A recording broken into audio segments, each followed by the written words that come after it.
Yeah, and that first Google algorithm that I want to talk about is that Google Helpful Content update that was released December 5th. What do we know about that as it relates to content in your website? So that's an update to the EAT algorithm, correct? Yeah, yeah. Now they've added an extra E to it. So it used to be expertise, authority, and trustworthiness. Now they added experience. So what the EAT algorithm was, it came out 2.5 years ago, and it's for what's called YMYL pages. These are your money or your life. So if you're giving advice about law or financial advice or medical advice, Google wants to really ensure that you are an expert, that you're not pushing off what's known as pseudoscience or disinformation. Again, these are very, I would call, critical information that one does not want to rely upon in a cavalier manner without ensuring the person is an actual expert. So how does one display that they're an expert? Well, you have to show, what's your experience in that particular field? Have you been a doctor? Are you board certified? Have you published before? Have you been part of research studies? You're a lawyer. What is your experience running a law firm? Are you giving comments about commercial litigation, but you never actually handled commercial litigation cases? So if I'm going to kind of put together a proper profile to illustrate my EAT, or at least illustrate my experience, authoritativeness, and trustworthiness behind my name and behind my law firm's name, well, I want to highlight what is my experience in practicing law. So Matt Dolman's been practicing, and I hate talking about myself in third person, but for 20 years, been licensed in the state of Florida. He's handled X amount of cases.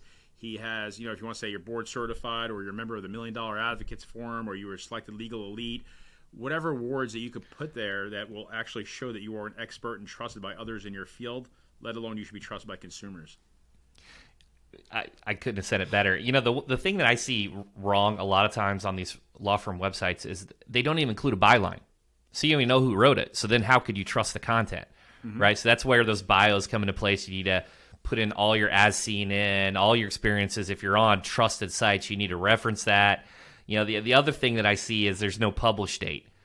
And the thing, in legal, I find it very important, but in medical, for example, if you ever get sick and you Google your symptoms and you see a page that was published in 2016 and you see one in 2023, I'm clicking on 2023. There's probably been advancements in the medical field, and likewise, like what you're saying, it's the your money, your life.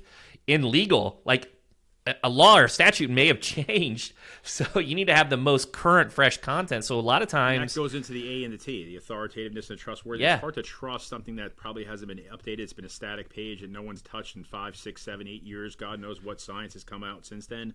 What studies have shown possibly might contrast or contradict what the results are on that particular page.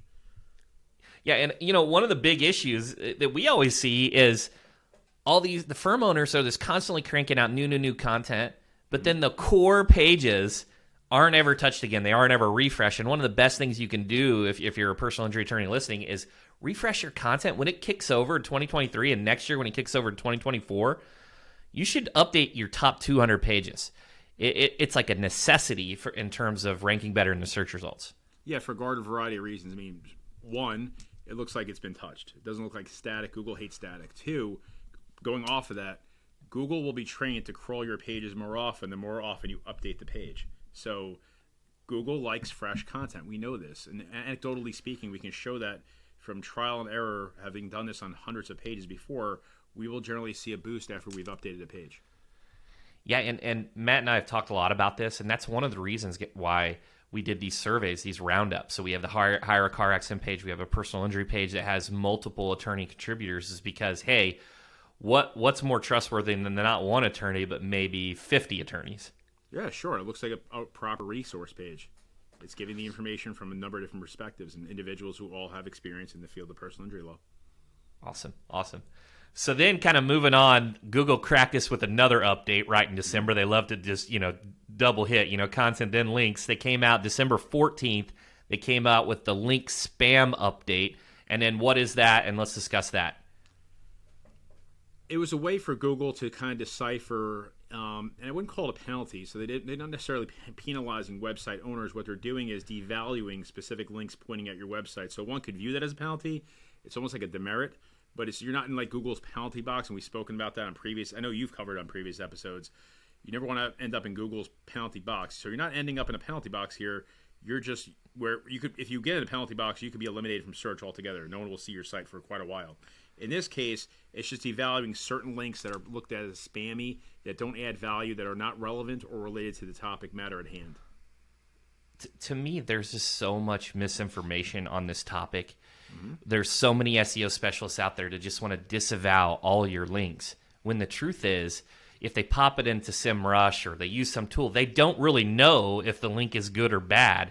So, where do you stand on the disavow file? How should users use the disavow file? Like, what's your thoughts on it? We can go to our own personal experience. This happened, I think, in 2018 or 2019. I was sued by a lawyer referral service that I made fun of in a blog of mine, and then they started hitting us with just spammy links from whether it was hair loss supplements or dick pills, whatever it was. And it hurt our website, but it didn't really hurt us, though. We thought it was going to hurt us. It actually helped us. And for 3 to 4 years, man, those couple of pages that they pointed all the links at, really, they were ranking in the top 3, top 4 in the United States. Then when this happened, we lost a little bit, but we're coming right back without a problem. No, I do not agree with disavowing links. And actually, was it Mueller? It John Mueller who actually spoke out about this on like 3 or 4 different occasions, who said, do not ever, he's a Google insider, do not ever put together a disavow file. It's worthless. If Google decides to devalue these links later on, you'll lose some equity, but why don't you wait until that happens? Because it could actually boost your site in the meantime. And Google's looking for leverage, right? They're a software company. They're not going to have these individuals auditing every single website. It's too cumbersome. There's too many. There was 3 trillion web pages in 2016. So they're going to do that algorithmically instead of hire a whole bunch of staff. I mean, they have the best coders on the planet. Why not just fix the code to say, oh, that's not a good link, we're just going to ignore it? Yeah, they're never going to be able to go individual by individual, website by website. There's hundreds of millions of pages being created every single month. And as you said, there's over 3 trillion pages. So that would be not just cumbersome, it would be impossible.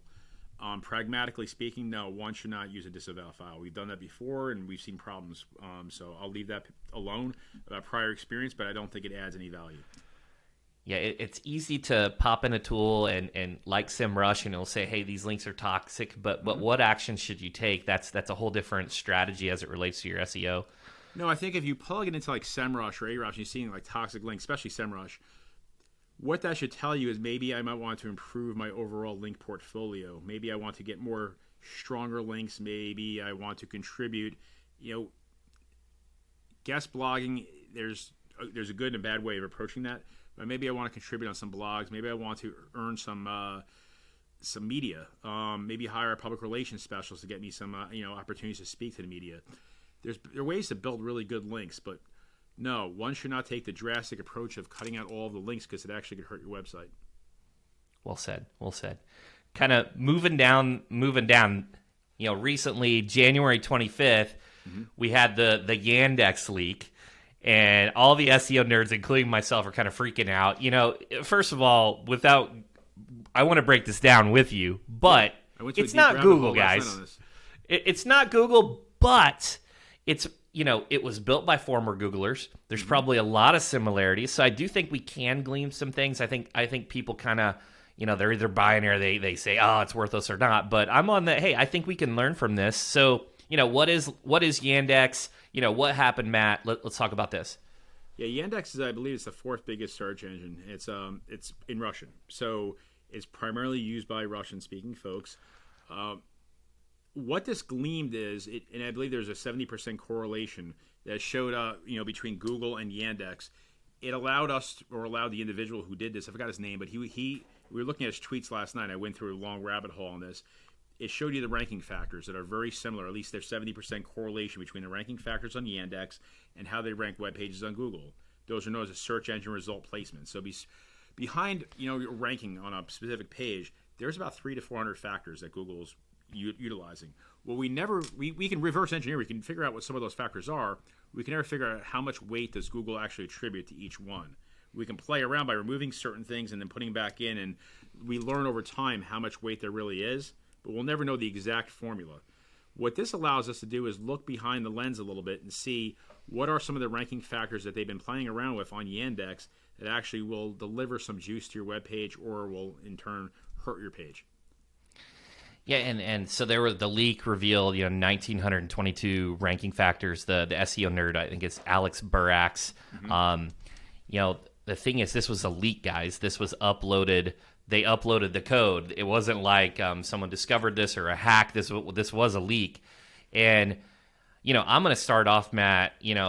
I listed. There's a whole bunch of these that Alex went through, but I think one of the interesting ones that I saw was the average ranking position across all queries. I found that really intriguing because that means if you've got guys, and we've tested this, if you've got bad content that's getting no traffic that Google doesn't favor, we've always talked about pruning your content, but this is just another sign that you just have to do that. You got to prune your content if it's not performing because it just improves that overall average ranking position. What was one that kind of stood out to you? Well, obviously, including the keyword in the URL, we knew that. I thought it was interesting last night. I think I even sent you a text on this, so we can pretend like we haven't had this conversation already. That pay-per-click and relevant pay-per-click to the specific page you're looking at could add some incremental. They weren't sure if it was incremental or significant value to your overall SEO. And the way I look at it is it's increasing the amount of visitors on the page, which sends a ranking signal to Google, or in this case, Yandex. I think that's something that we should probably look at going forward. But then you got to weigh that as to how much is that cost going to be, and is it worth my time? Yeah, that's where we kind of, guys, we went down a rabbit hole, because a lot of times when you're bidding on anything in the PI space, it's a significant amount of cost, per click. But I think we found a couple solutions on that, maybe some middle of the funnel, top of the funnel queries that don't typically get bid on. The other thing is, I found kind of a correlation is, back in the day when we used to run these scholarship campaigns, Matt, we always saw like a giant ranking increase right when the scholarship deadline was occurring. Mm-hmm. And even though that wasn't, super relevant traffic to the law, we always saw an increase. So there's something to be said about the traffic itself kind of resuscitating the site, so to speak. Yeah, Google sees traffic coming in, so that's a ranking signal, even though it's not to the specific pages you want it to be towards, and it's a page that doesn't really have commercial intent. It's still traffic in the eyes of Google, which makes it seem like your page is relevant to the eyes of those who have queries in the search engine.